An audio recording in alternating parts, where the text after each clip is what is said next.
Bismillahirrahmanirrahim. Assalamu alaykum, hurmatli ko'ruvchilar. Istiqlol kundalik xabarlar programmamizni ko'rishingizni qarshi olamiz. Men Abdullah Yilg'un. Programmamizda vatanimiz Sharq Turkiston va dunyo kun tartibidagi eng muhim xabarlarni huzuringizga sunamiz. Qaynamsiz diqqatinglar ekranimizda bo'lsin. Atalmış ma'arifga yordam berish yig'inida Xitoyning terror siyosatlari ta'kidlandi. Atalmış Şinjanğa ma'arif orqali yordam berish xizmati suhbat yig'ini 17 dekabr Urumchida ochilgan bo'lib, yig'inda Xitoyning irqiy qirg'inchilik siyosati iboralari alohida ta'kidlangan. Xitoy tashviqot organi Tangritog' to'rining xabaridan ma'lum bo'lishicha, yig'inga Xitoy ma'arif ministrligining aloqador mahkama idoralari, Xitoyning bir qism oliy maktablari va o'lka bevosita qarashli shaharlarning ma'arif ma'muriy tarmoqlaridagi aloqador amaldorlar qatnashgan. Yig'inda diqqatni axloq orqali odam tarbiyalash tub vazifasiga markazlashtirishga o'xshash kulgilik iboralar o'tirg'i qo'yilgandan boshqa oliy o'ttira boshlang'ich maktablarining ideyaviy siyosiy darsini bir gavdalashtirish, Xitoy tili yoziqi ma'arifini kuchaytirish, atalmish Junxo millati o'rtaq gavdasi engini mustahkamlash tarbiyasining unumini oshirish qatorliq terror siyosati iboralari alohida ta'kidlangan. Oldingi oyda atalmish avtonom rayonlik siyosiy kengash maxsus yig'in ochib, Sharq Turkistonning janubida yosh o'smirlarga qaratilgan atalmish zamonaviy madaniylik tarbiyasini kuchaytirish, Junxo millati engini kuchaytirish qatorliq safsatlarni ta'kidlagan edi va bu terror siyosatlarini Sharq Turkistondagi yosh o'smirlarning sabosini yuqori ko'tarish, zamonaviylashtirish deb pardozlagan edi. Xitoy Sharq Turkistonda asosliqi Uyg'urlar bo'lgan Turkiy xalqlarga ijro qilayotgan irqiy qirg'inchilik jinoyatida yana assimilyatsiya ming yuvish siyosatini qattiq ijro qilayotgan bo'lib, ma'arif sohasiga so'zg'an qora qo'li alohida gavdalik bo'lmoqda. Xitoy yadro qurollari zapisini uzluksiz ko'paytmoqda.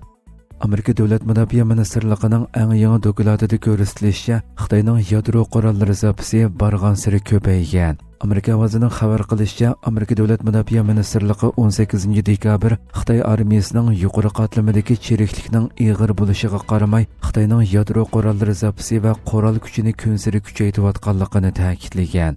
Amerika Davlat Mudofaa Ministrligi Xitoyning harbiy iqtidorini baholaydigan yillik dokladida oshkorlashicha, Xitoy dengiz armiyasi yer sharida cho'ng kuchga aylanish uchun Sharqi Osiyodan halqagan harakat doirasini tadrijiy kengaytgan. Xitoy yana qit'alararo uchadigan odatdagi boshqariladigan bomba ishlab chiqarish haqida izlanayotgan bo'lib, bu Xitoyning navbatda mavjud bo'lgan taxminan 135 yadro uzun masofalik boshqariladigan bombadan boshqa Amerika zaminiga tahdid solishga ishlatiladigan boshqa turlarni taraqqiy qildirishini ilgari surdi ekan.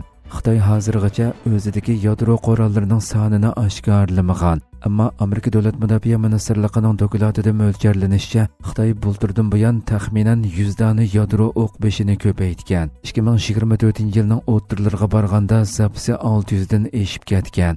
Doklad yana bu sonning yanada Amerika va Rossiyaning yadro qurol zapisidan xilili tuvan ekanligi, ammo 2030-yilga borganda Xitoyning 1000 dan ortiq yadro o'q beshini o'rinlashtirishi mumkinligi qayd qilingan.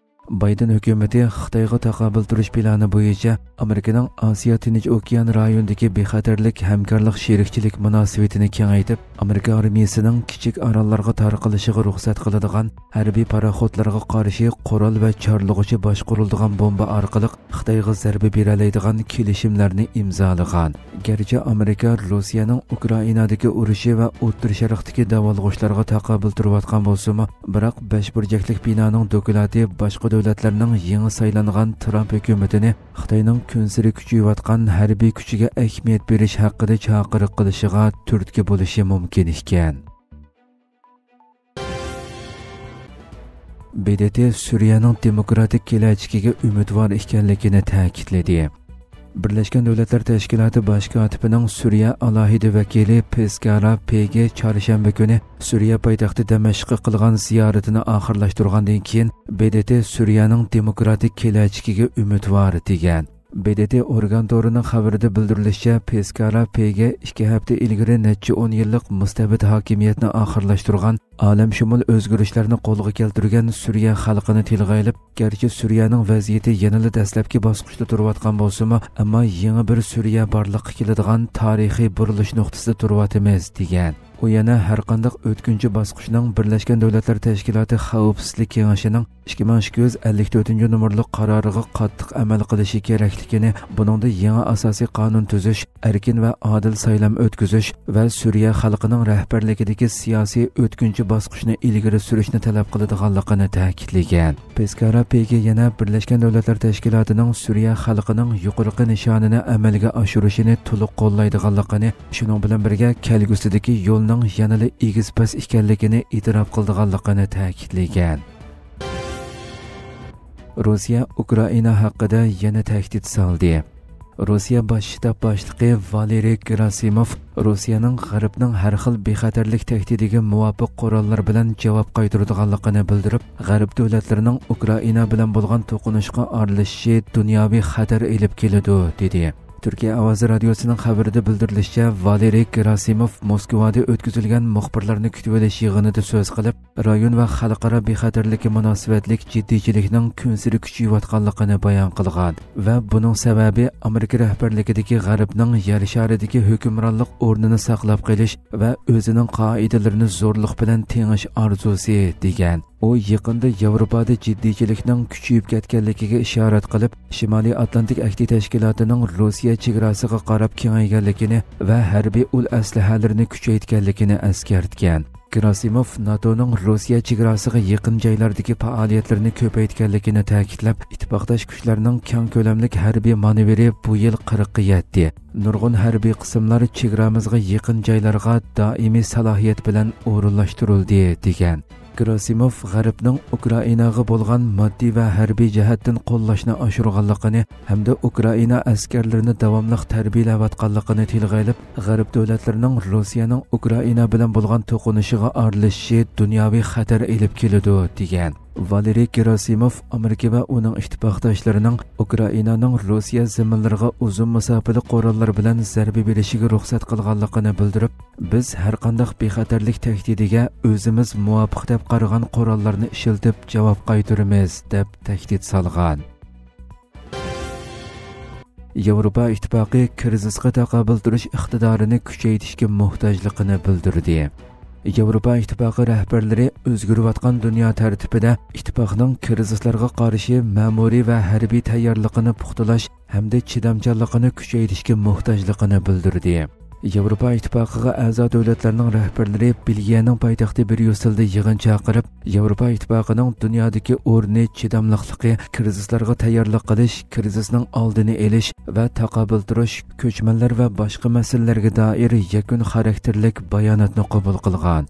Rahbarlar geopolitik jiddiychilik va klimat sababli tabiiy ofatlar ko'payayotgan navbatdagi dunyo tartibiga qarshi Yevropa ittifoqining krizislarga tayyorlik qilishi va chidamliqligini oshirishining zarurligini o'tirg'a qo'yib, krizisni boshqarishda ma'muriy va harbiy qatlamlarning qadamlarini moslashtirib tashlashning muhimligini ta'kidlagan.